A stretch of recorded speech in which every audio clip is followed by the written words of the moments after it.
지구촌 곳곳의 소식을 전문가의 깊이 있는 분석과 함께 전해드리는 아침엔 세계 시간입니다. 지난달 25일 모리셔스 해역에서 좌초돼 기름 유출 피해를 일으킨 일본 화물선이 결국 3주 만에 두동강 났습니다.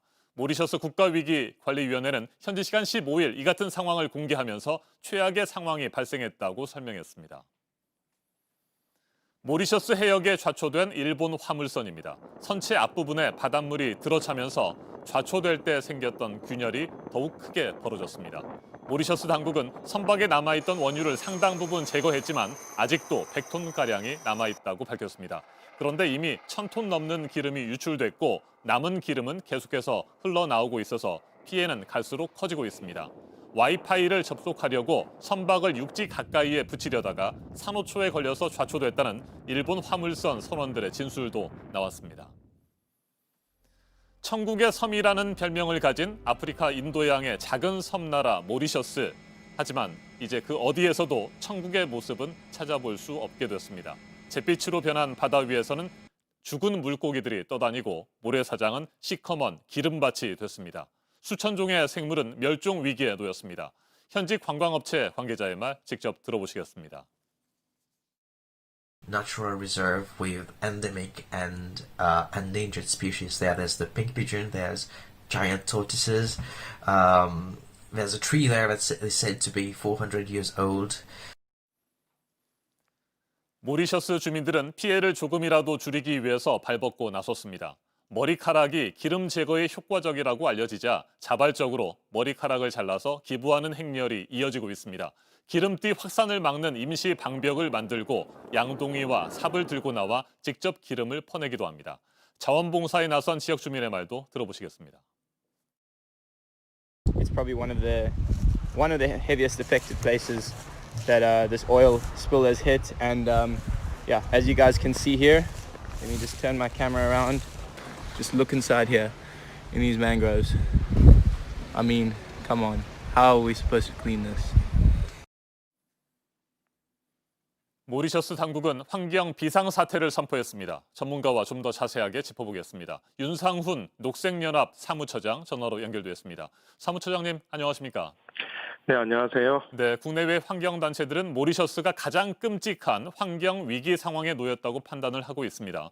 해양 기름 유출이 단지 수질 오염으로 끝나는 것이 아니라는 건데 앞으로 어떤 피해들이 구체적으로 계속해서 발생할까요? 네, 저희가 2007년도 12월 달 태안에서 삼성 허베이스피리토 기름 유출 사고 당시 사례로 한번 피해를 유추해 볼 수 있는데요. 네. 구체적으로는 당시 이제 태안에서 전남 해안까지 타르 덩어리가 유입될 정도로 피해 범위가 상당했고, 그리고 기름 제거에 쓰이는 유처리제에 의한 2차 피해 무시할 수 없을 겁니다. 그리고 어업과 관광업으로 생계를 꾸려가던 지역 주민들에게 심각한 물질적, 정신적 피해를 입힐 텐데요. 모리셔스도 마찬가지일 거고요. 그리고 기름 유출로 인근의 양식장, 굴, 김, 바지락, 네. 어패류가 대량 폐사했던 상황들도 있습니다. 뿐만 아니고 다양한 환경 피해 나타날 텐데요. 야생 동식물의 영향이라든지 물새와 산호 서식지 파괴된다든지 국제적 보호구의 지형 훼손들이 발생할 것이고요. 모리셔스의 생태계 파괴는 물론 현재 관광에 대부분 의존한다고 하고 있는데 아마도 국가 경제가 위기 상황에 처할 것은 거의 뻔한 상황인 것 같습니다. 네. 모리셔스 주민들 앞서 전해드린 것처럼 피해 복구에 총력을 기울이고 있습니다. 그럼에도 불구하고 모리셔스가 과거의 모습으로 완전히 돌아가는 것은 현실적으로 어렵지 않겠느냐 이런 우려들이 나오는데 어떻게 생각하세요? 네, 맞습니다. 2007년 태안에서 발생해서 서해 전역을 덮친 기름띠가 거의 10년 만에 제거되었거든요. 네. 생태계 복원되는데도 빨라야 10년이고 현지에서는 30년 이상 예측을 하고 있습니다. 모리셔스 해변에 가득한 산호초와 맹그로브 숲, 그리고 이곳에 사는 물고기, 물새가 기름으로 다 뒤덮였는데요. 모리셔스 해변은 전 세계적으로도 아주 독특한 생태계 민감 지역이고 국제적 보호구역이라고 합니다. 그리고 주민 건강 피해도 좀 걱정이 되는데 사진이나 영상을 보면 방제복을 착용하지 않거나 심지어 마스크도 쓰지 않고 맨손으로 기름을 닦아내는 주민들을 볼 수가 있습니다. 안타깝지만 당시 태안 사고 이후에도 몇 분의 주민들이 목숨을 스스로 끊기도 했는데 네. 외상후 스트레스 장애, 주민 건강 피해 충분히 올 수 있습니다. 대비를 해야 할 것입니다. 자, 그래서 모리셔스 당국은 국제사회의 도움을 촉구하고 있습니다. 국제사회 그리고 우리가 지원할 수 있는 것들은 뭐가 있을까요? 가장 첫째는 방제이겠죠. 이번 사건의 인재라고 이야기를 하고 있습니다. 특히 일본 정부가 이 방제에 최선을 다해야 될 거라고 보여지고요. 뭐 둘째는 보상인데요. 아마도 이제 국제조약상 배상 책임은 일본 선주에 있고 이 기름 유출로 인해서 피해 배상액 최대 10억 달러, 뭐 1조 조금 넘을 텐데 이 보험에 가입되어 있습니다. 이 추정 피해액으로 방제 작업이나 뭐 업 양식장 피해, 관광 피해, 뭐 특히 이제 환경 피해가 얼마나 되는지 이 피해 추정액을 산정을 하고 이걸 보상을 받을 수 있도록 노력을 국제적으로 기울여야 될 것 같고요.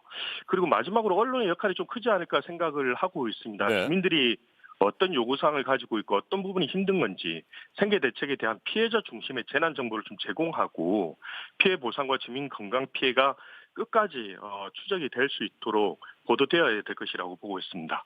알겠습니다. 윤상훈 녹색연합 사무처장이었습니다. 신이 모리셔스를 먼저 창조하시고 그것을 본떠 천국을 만들었다. 작가 마크 트웨이는 모리셔스를 다녀온 뒤 이렇게 말했다고 합니다. 하지만 천국의 섬이 지금은 그야말로 기름 지옥으로 변했습니다.